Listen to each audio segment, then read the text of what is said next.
For any disaster, it's important to know where the home's water, gas, and electrical shutoff valves are, and that's especially important, John, in the case of an earthquake. That's true.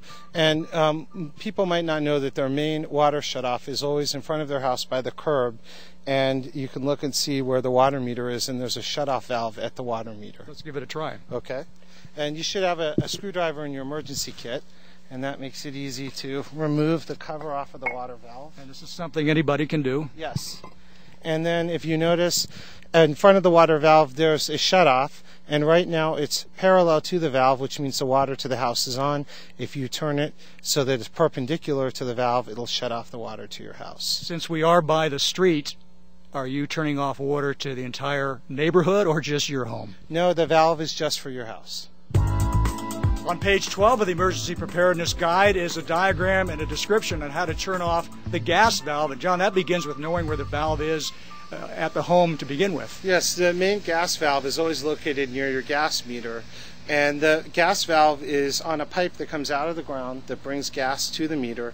And the main turnoff is at the top of that pipe. And you want that valve is parallel when it's on, and you want to turn it so it's perpendicular so that it's off.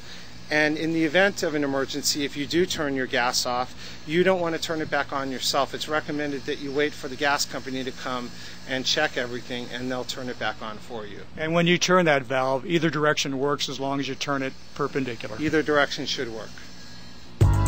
Unlike the single shutoff valves for water and gas, the turning off of electricity is a little bit more complicated. Yes, and the Calabasas Emergency Guide recommends that you go to your breaker panel, which in many houses is located outside, could be located in the garage, your main panel.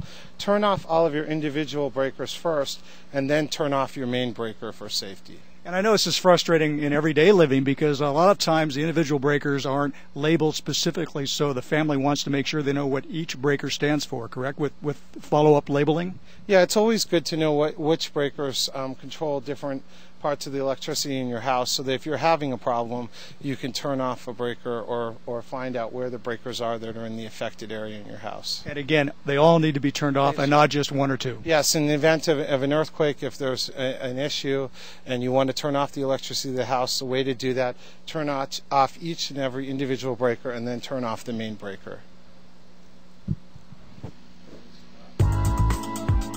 Well, homes in rural and semi-rural areas are always in danger of adjacent brush that could attack the home, invade the perimeter, and that's why it's important, John, to have brush clearance surrounding any home. Yeah, it's very important to clear the brush 200 feet from your home. We have a slope behind our house, and every summer we make sure, every spring we make sure that we clear the brush on that slope. And you'll note that in the recent fires it's been proven that areas that have good brush clearance tend to have much less loss of homes. Whose responsibility is it? It's the homeowner's responsibility if the slope is yours. I noticed that beyond your wall there is still some vegetation, but that's different than brush. This is planted vegetation we're looking at, correct? Yeah, if you have watered planted vegetation, it's not really considered to be problematic. It's more the brush and the dry vegetation that in our Southern California climate, that when spring and summer come around, they dry up and they turn into really little tinder boxes. And that's why October, November are always such serious months, because it's the end of the summer, the end of the season, and it's like a matchbox, as you said. Yeah, it's very important to comply with the fire department. The fire department says clear that brush.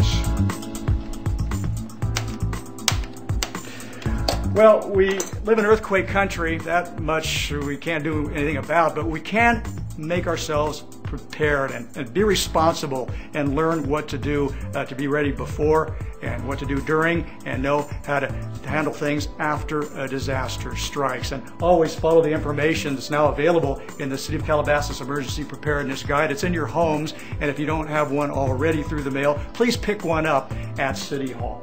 We hope you've enjoyed our program on disaster preparation. I'm John Loesing. Thanks for watching. We'll see you next time.